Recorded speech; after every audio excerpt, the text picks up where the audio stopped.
Hey everybody, it's Saturday morning and I'm just popping in here real quick to shoot an update video on my 125 gallon native tank.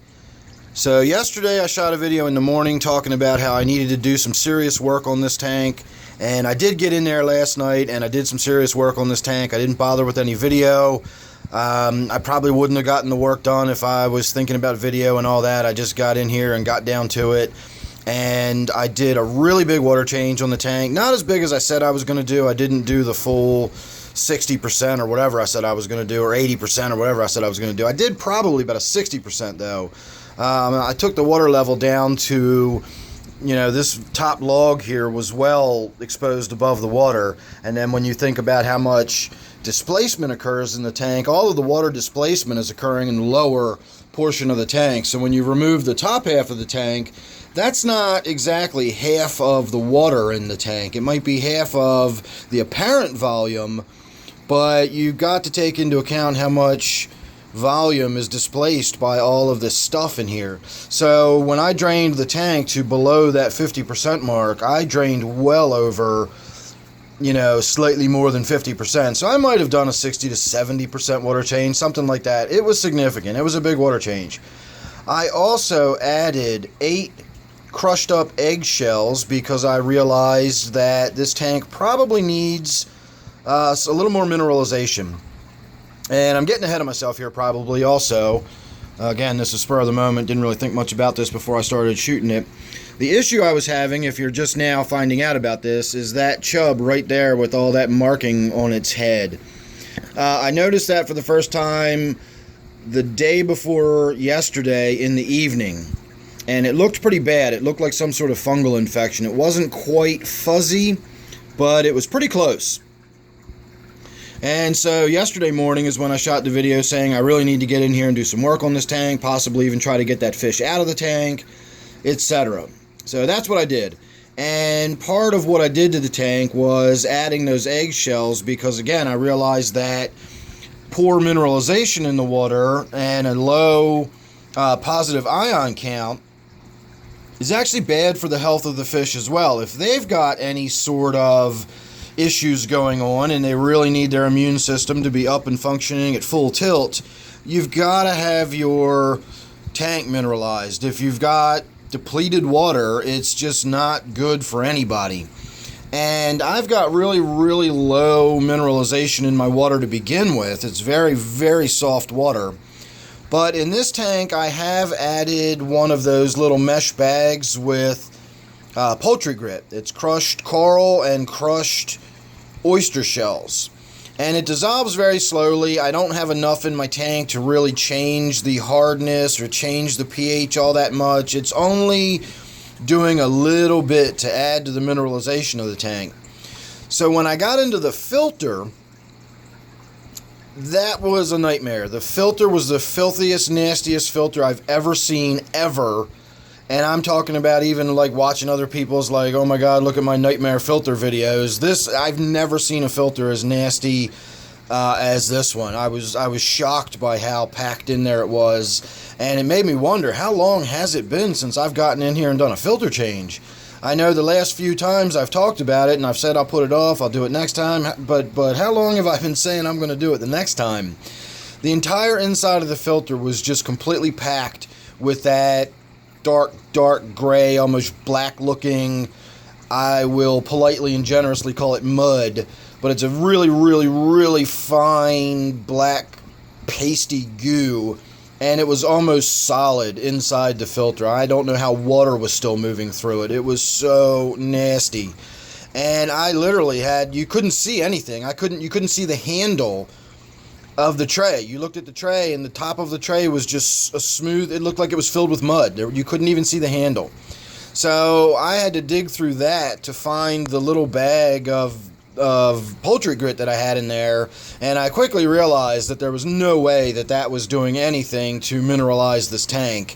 Again, I'm really surprised water was even still moving through that filter. So at that point, I did a complete and full filter change and wash out. I didn't, destroy my bacterial colonies. I just gave them a gentle rinse in non-chlorinated water and put all the bio stuff back in. You know, but I just got it opened up enough that water can flow in there. I added more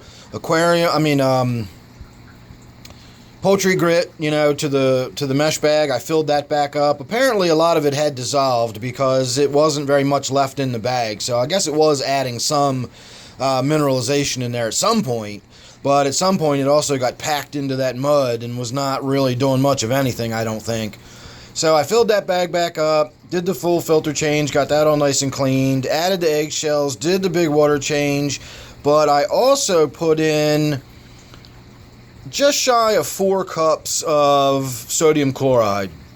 You can buy it as aquarium salt. I personally just go up to the big box store and just buy the big things of salt. As long as it's sodium chloride, you're fine. You don't have to worry about it. Don't get the stuff that's got additives and all that kind of stuff in it. But as long as you've just got pure sodium chloride, pure table salt, you're fine.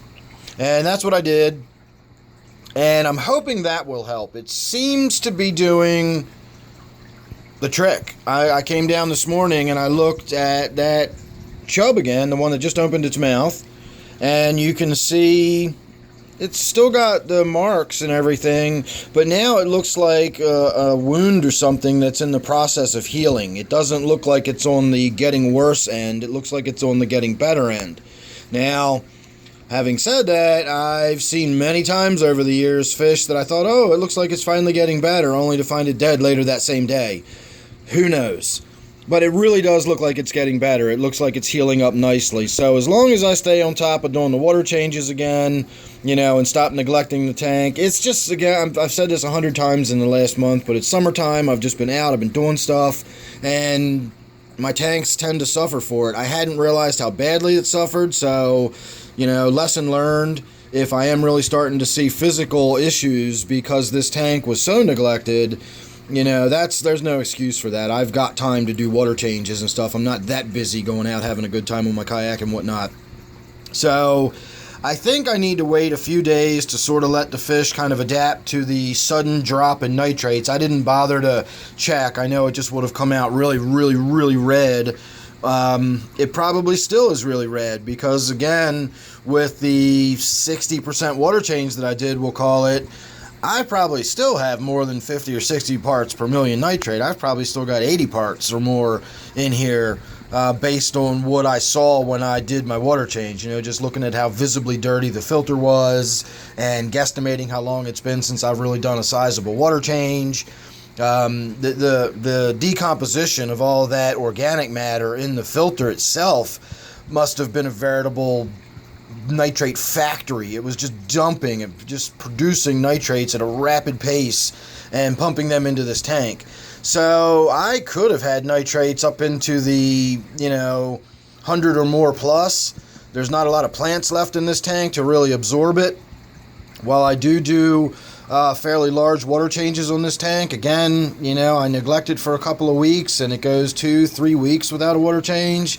That's a high stock load in this tank, and when you've got a filter that's that packed full of organic matter breaking down, you get a rapid buildup of organics in your tank. And so I think I really was actually beginning to see physical impairments of the animals because of that. I don't think that was any kind of, illness being introduced. I don't think that's some kind of disease per se, but I think that's just secondary bacterial infections or possibly, fungal infection or something like that. But I don't think I've introduced any kind of virus or anything like that into the tank. I think that's just from poor water conditions. I really do.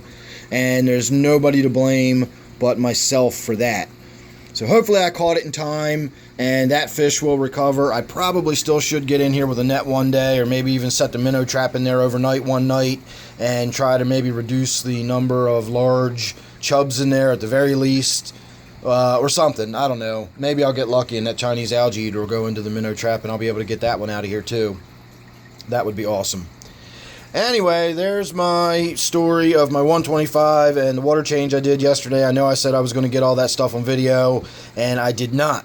But I do plan, and again, the word plan is the key word there, but I do plan on getting some video of my gourami tank here, doing a before and after. This one really seriously needs a haircut badly. When I get in there to feed the tank, I can barely find open water space on the surface to put the food. I have to sort of move the plants out of the way to get the water exposed, and then I can get the food down into the water column for the fish. So hopefully this afternoon, when I get back from my kayak trip, today's kayak trip, I will have time to get in here this evening. It is a Saturday. I usually don't spend a lot of time outside Saturdays. There's a lot of people out there, and I don't go out on the lake to be around a lot of people. I go out there to get away from people. So the weekends are usually my times to be home and get stuff done when everybody else is out doing their things. So hopefully this evening we'll get some work done here to my gourami tank. So make sure you're subscribed, and that way you won't miss it. And don't forget, this one is my gourami tank, and then that first tank we were looking at, of course, was my 125-gallon native tank. So thanks again for watching. Hope you enjoyed this, and I will see you real soon on the next one.